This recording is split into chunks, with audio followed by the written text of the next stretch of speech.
اكتر شيء عجبك في مصر؟ مصر شعب بسيط، الشعب المصري مش معقد. مش معقد، مرح، امم. بفكر بساعته اللي هو فيها، حتى مش بيومه، بالساعة. بالساعة اللي هو فيها. ما بيسألش عن بعد الساعة شو بده يصير معه. اه. دائما بقول سيبها على الله. متمسكين في حب الحياة، بخلوك دائما متفائلة. يعني لو معك بجيبك 10 جنيه حق سندوتشات فول وطعمية، اه.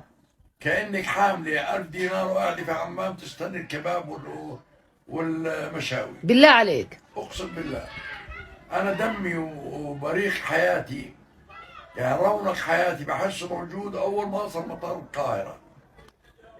طب انت يابا سافرت دول كتير صح؟ كثير صار. اكتر دولة ارتحت فيها هي مصر؟ جننتني مصر، لليوم ساحرتني، أنا نفسي أموت في مصر. بالله عليك.